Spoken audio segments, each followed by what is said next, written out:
बात करते हैं नेक्स्ट टॉपिक की 1.1 methane emission. Methane emission methane से या फिर इस टाइप के जो क्वेश्चन है जरूर आता है, हर बार पूछा जाता है। So global methane assessment 2030 baseline report की अगर हम बात करते हैं और why it was in news because recently released की गई है Global Methane Assessment Report and 2030 Basel report was released by Climate and Clean Air Coalition CCAC and United Nation Environment Program UNEP।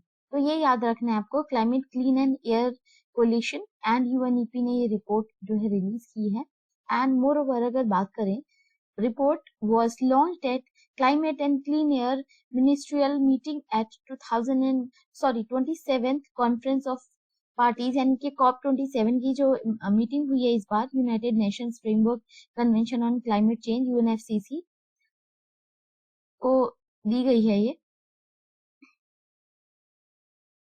So mainly examines vessel projections of methane emission over the coming decades and implications for global methane pledge GMP target. यानी कि इसका जो भी particular target है, एक simple सी बात बताती हूँ कि देखो 2000 जो 27 को 27 की जो रिपोर्ट आई है या उसकी जो मीटिंग हुई है उसमें मेनली जो है CCAC एंड UNEP उनकी एक मीटिंग थी। उसमें जो है यूनाइटेड नेशन को कुछ इंफॉर्मेशन दी जाती है एंड UNFCCC को ये रिपोर्ट दी गई है बाय COP 27 की जो भी मीटिंग हुई थी उसके ड्यूरेशन में CCAC एंड UNEP के द्वारा। अब बात आती है इसमें मीथेन एमिशन क्या है, उससे पहले हम इसकी की फाइंडिंग्स पढ़ लेते हैं रिपोर्ट की। तो amount of methane in the atmosphere 260% of the pre industrial level, यानी कि इस 260% प्री इंडस्ट्रियल लेवल का है। Human driven methane emission are responsible nearly 45% purely net warming and 2021 saw the target annual increase record, यानी कि इसका target जो है एनुअल इंक्रीज हुआ है ये और ये देखा गया है। अब आती है बात इसके रिलेटेड और न्यूज जो है। ग्लोबल मीथेन प्लेज की बात करें, it was recently Australia joint GMP। तो ये एक बात कर सकते हैं कि भाई रिसेंटली किस कंट्री ने ज्वाइन किया है। Launch at COP27 in 2021 to catalyse actions to reduce methane emission, जो है कैटलाइज किया गया COP27 जो 2021 में हुई थी, उसका जो भी रिडक्शन था एमिशन के लिए कैटलाइज करने जितने जो भी एक्शन थे लॉन्च किए गए थे वो देखना।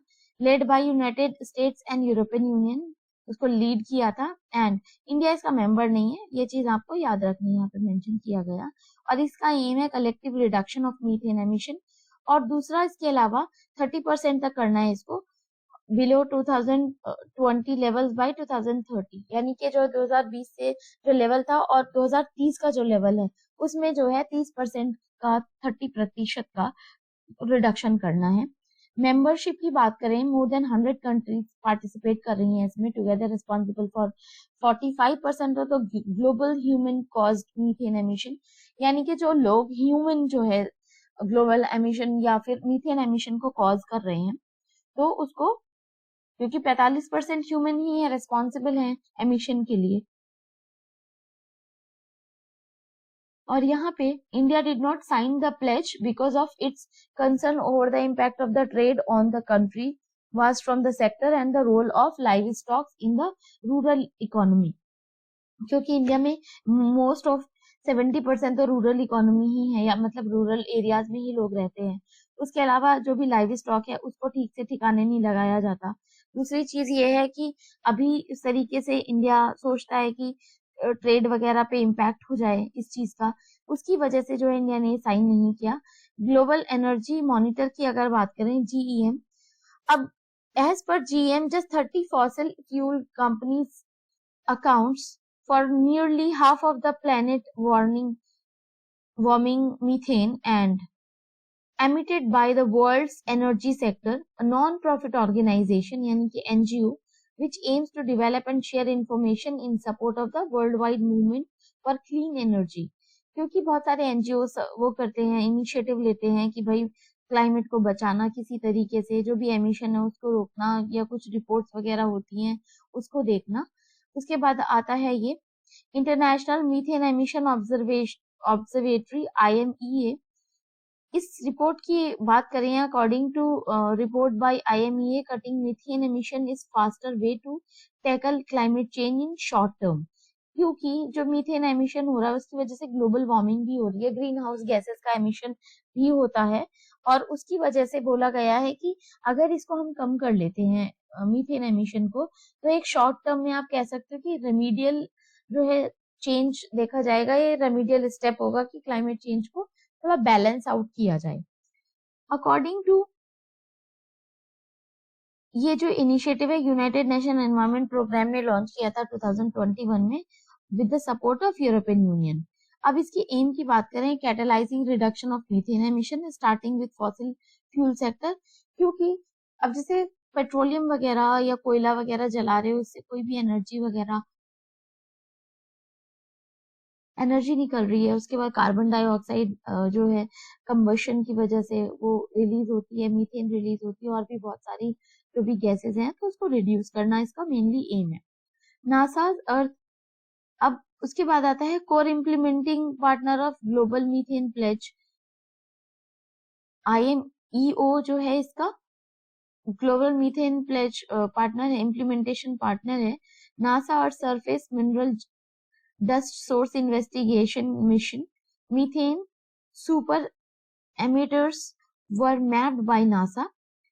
Earth surface mineral dust source investigation, and apart from this, EMIT emission helped to identify more than 50 super emitters of methane gas. जैसे सेंट्रल एशिया में, वेस्ट में, साउथ वेस्ट यूनाइटेड स्टेट्स में सुपर एमिशन जैसे facilities, equipments, other infrastructure जितने भी उसकी वजह से होता है। Typical in the fossil fuel waste and agricultural sector that emit methane at higher rate. तो ये सारी चीजें आप कर रहे हो, हम इधर उधर भी जा रहे हो, जो भी फैसिलिटीज हैं, इक्विपमेंट्स हैं, ऐसे भी चल रहा है, और इंफ्रास्ट्रक्चर भी बन रहा है, बड़ी बड़ी बिल्डिंग्स बन रही हैं, तो उसकी वजह से जो है ये तो झेलना ही पड़ जाता है। Ocean acidification is very important topic, because ocean acidification हो रहा है, उसकी वजह से जो है एनिमल्स की डेथ हो जाती है, और बहुत सारी जगह पे डेड जोन बन रहा है। इसीलिए ये जो है बात करना इसके बारे में बहुत ज्यादा इम्पोर्टेंट है। सो बात करते हैं ओशन एसिडिफिकेशन, आर्कटिक आइस की। In terms of researchers has flagged changing chemistry of western region of the Arctic ocean with dissolving acidity level increasing 3 to 4 times faster than the ocean water release। यानी के so let's discuss about ocean acidification and arctic ice। अब ocean acidification और Arctic ice की अगर बात करते हैं, एक टीम है, टीम ऑफ रिसर्चर्स, उन्होंने फ्लैग किया या चेंजेस, जितने भी केमिकल चेंजेस थे वेस्टर्न रीजन में या आर्कटिक ओशंस में, क्योंकि मेल्टिंग बहुत जल्दी जल्दी हो रही है, एसिडिक लेवल जो है बढ़ रहा है, उसकी वजह से जो इंक्रीजिंग 3 to 4 टाइम्स यानी कि 3 से 4 गुना बढ़ना इज क्वाइट कंसर्निंग, और बहुत ज्यादा एक बड़ी बात हो जाती है। क्योंकि जो ओशन के लिए जो जितने भी एनिमल्स और जितने भी ऑर्गेनिजम्स होते हैं वो काफी सेंसिटिव होते हैं, तो जब अगर एसिडिटी बढ़ेगी तो उनकी जो भी ब्रीदिंग लेवल है, उनको जो सर्वाइवल लेवल है, वो ज्यादा प्रॉब्लमेटिक हो जाता है। इसकी वजह से अगर बात करते हैं यहाँ पर ओशन एसिडिफिकेशन है क्या, mainly reduction in the pH of the ocean over a extended period of time, यानी कि एक पर्टिकुलर टाइम पे, एक्सटेंडेड पीरियड ऑफ टाइम, अगर ओशन का जो पीएच है बढ़ रहा है। अब यहाँ पे स्केल देखो आप, सी वाटर में, यानी कि ये 7 है, 7 पे न्यूट्रल होता है, उससे थोड़ा सा ज्यादा बढ़ता है तो जो है एसिडिफिक वैल्यू जो है बढ़ जाती है, और इसमें जो है बेसिसिटी बढ़ जाती है, और इसमें जो है नीचे जाता है तो ये एसिडिटी बढ़ जाती है। तो ये जो दोनों चीजें हैं, इसमें मेनली आपको मैं एक स्केल से दिखाती हूँ, 1 मिनट। तो ये आप पीएच स्केल देख रहे होंगे, जिसमें कि 7th पे प्योर वाटर, ये न्यूट्रल होता है, और जो है अगर ऊपर की तरफ जाती है, यानी कि 1 से 6 तक जो होता है वो एसिडिक वैल्यू होती है, और 7 के ऊपर जितना भी जाता है वो बेसिसिटी बढ़ती है, यानी कि 1, 0, 1, 2, 3, 4, 5, 6, यानी कि ये जो है मेनली एसिडिक इन नेचर होगा। 7th पे जो है न्यूट्रल होगा और उसके बाद जो है ये बेसिक फॉर्म होती है, जैसे सी वाटर या baking soda, milk of magnesia, ये सारी चीजों की अगर जो वैल्यू बढ़ती है तो उसकी वजह से, यानी कि 7 से नीचे, क्योंकि यहाँ पे सी वाटर जो होता है वो 8 के अराउंड बेसिसिटी होती है। अगर ये जो है 7 से कम नीचे जा रहा है, 6, 5, 4 जैसे ऐसे नीचे नीचे जाता चला जाएगा तो एसिडिक वैल्यू बढ़ जाएगी और उसकी वजह से ऑर्गेनिज्म की डेथ होने के चांसेस बहुत ज्यादा बढ़ जाते हैं। तो यही चीज जो इस फिगर में दी गई है कि ये सी वाटर है, यहाँ पे 8 के अराउंड होता है सी वाटर और यहाँ पे जो है ये कम होता चला जा रहा है। उसकी वजह से जो है एक नॉर्मल ओशन एसिडिफिकेशन में ये तो नॉर्मल वैल्यू है जिसमें कि कार्बोनेट आयंस हैं, उसके अलावा फ्री जो है हाइड्रोजन आयन फ्री फॉर्म में घूमते रहते हैं, बायो कार्बोनेट है या उसके बाद कार्बोनिक एसिड है, ये सारी चीजें घूम रही हैं, CO2 कार्बन डाइऑक्साइड जो है। उसके बाद आता है ये 2021 में प्रोजेक्टेड है ये कि इंक्रीज होगी इसकी अगर वैल्यू, तो कार्बोनिक वैल्यू भी बढ़ेगी, हाइड्रोजन वैल्यू भी बढ़ेगी, जो भी फ्री हाइड्रोजन आयन है वो इधर उधर मूव कर रहे हैं। उसके बाद आता है बाइकार्बोनेट और फ्रेश स्मॉलर मरीन जितने भी एनिमल्स है उनके लिए प्रॉब्लमेटिक सिचुएशन होगी, फ्री कार्बोनेट आयन से इधर उधर मूव कर रहे हैं। तो इसी वजह से जो है ये कंसर्न है। और मेनली एसिडिफिकेशन जो है वो reduction in the pH of the ocean over a extended period of time, और प्राइमरी जो भी इसका कॉज है मेनली जो है इनटेक है कार्बन डाइऑक्साइड का, जो इसका इम्पैक्ट है harmful to the life from relying on carbonate, जितने भी शेल है या स्केलेटन्स हैं या ऑल्टर्ड मरीन जो भी फूड वगैरह है, फूड चेन है, उसको डिसरप्ट करेगा और उसकी वजह से जो है एनिमल्स होंगे, ऑर्गेनिजम्स होंगे, उसकी डेथ होने के चांसेस बहुत ज्यादा बढ़ जाते हैं।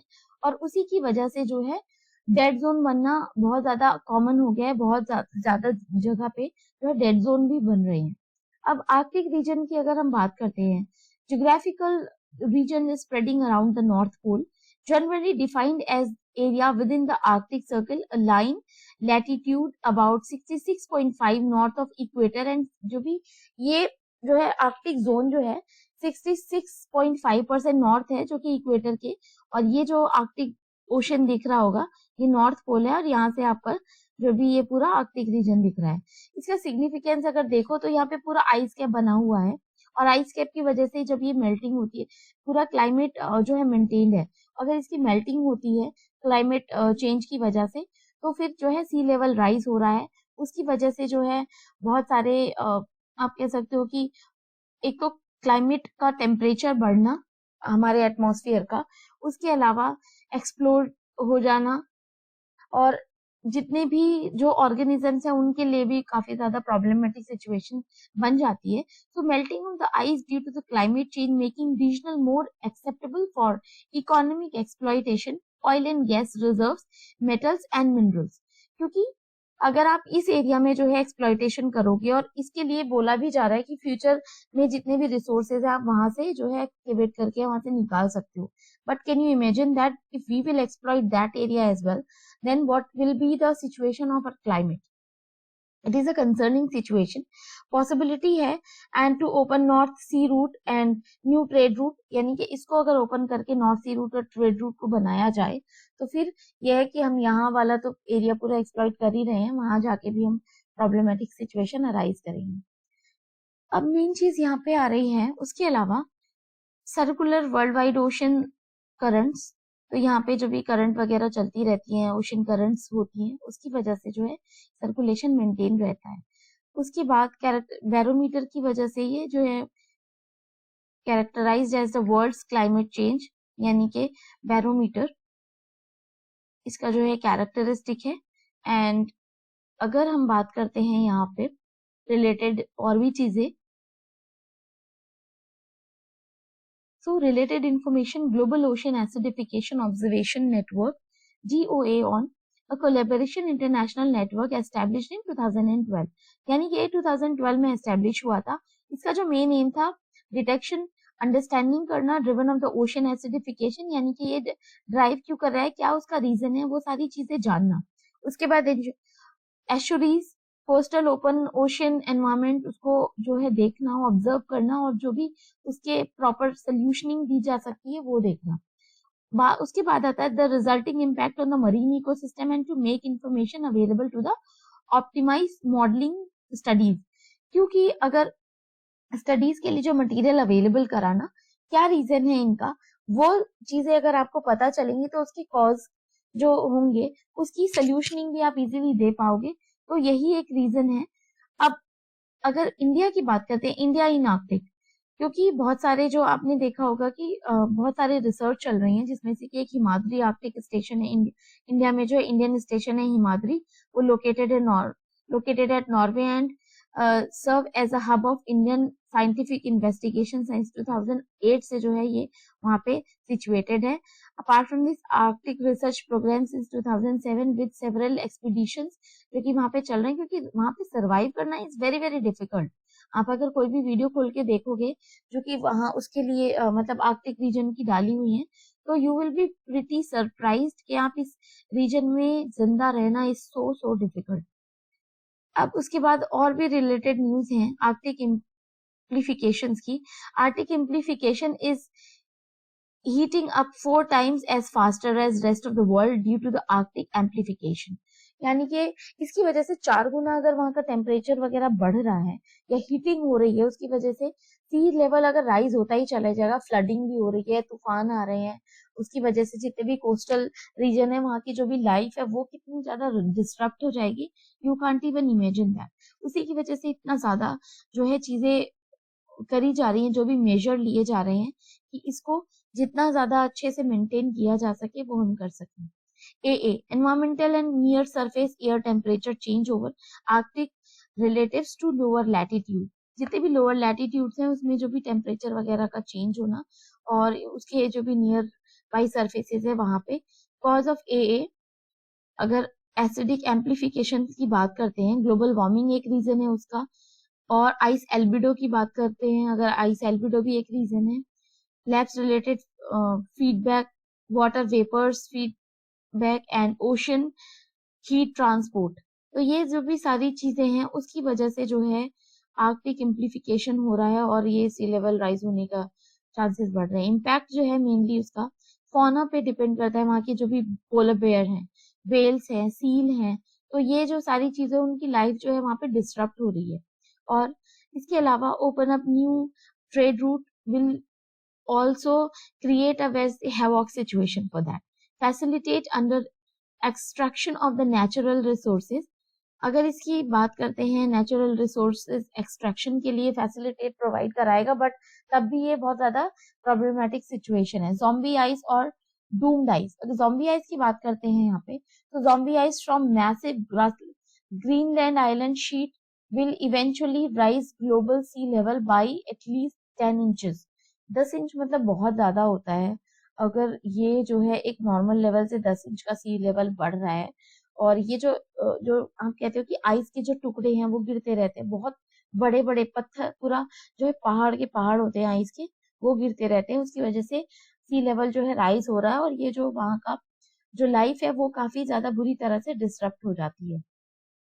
अब आती है यहाँ पे it is it's the ice that is still attached to thicker areas of ice but in no longer getting fed by those larger glaciers because parent glaciers are getting lesser replenishing snow। क्योंकि जो अब सोचो कि एक particular जो पूरा area था उसमें जो है पेरेंट स्नो, क्योंकि जो न्यूली फॉर्म्ड जो है थिकर आइस की जो शील्ड है वो टूट के नीचे गिर रही है, और जो भी पेरेंट आइस ग्लेशियर्स है वो उनको रिप्लेनिश होना मतलब रीग्रो होने में उनको टाइम लग रहा है, which is also concerning thing. Arctic report card की अगर बात करते हैं 2022 रिलीज की गई थी United states national oceanic and atmospheric administration NOAA। Annually जो है सिंस 2006 ये जो है रिपोर्ट पब्लिश की जाती है इनके द्वारा, a peer reviewed source and that provides an up to date environmental information on Arctic region. And की जो रिपोर्ट के इसके फीचर्स हैं, की हाइलाइट्स हैं इसके, Arctic continues to warm more than twice as faster as rest of the globe. यानी कि अगर सपोज करो कि यहाँ पे अगर 1.5 डिग्री बढ़ रहा है तो वहाँ पे अगर 3 डिग्री बढ़ रहा है, तो ये तो बहुत ही कंसर्निंग सिचुएशन है। इसी की वजह से सी लेवल भी राइज हो रहा है और जितने भी आइस केप और जो भी ग्लेशियर्स हैं वो मेल्ट होते चले जा रहे हैं। तो ऐसे तो अगर ये टेम्परेचर बढ़ता रहेगा तो फिर जो आइस केप्स और जो ग्लेशियर्स है वो बचेंगे ही नहीं। Persistent summer sea ice due to cooler surface water and north winds of the Chukchi sea. So ये जो है इसका सरफेस वाटर लेवल वगैरह बढ़ रहा है और ये परसिस्टेंट समर सी आइस जो है कूल सरफेस कर रहा है इसकी। सो ये जो था आर्कटिक एम्प्लीफिकेशन है। होप आपको ये चीजें समझ आई होंगी और काफी सिंप्लीफाई हो रही हैं चीजें। फिर उसके बाद हम बात करेंगे नेक्स्ट टॉपिक की, international conference conventions and initiatives. COP27 बहुत इंपॉर्टेंट है, तो इसको डिटेल में बात करेंगे in our next video. Till then आप स्टडी करो। Thank you so much.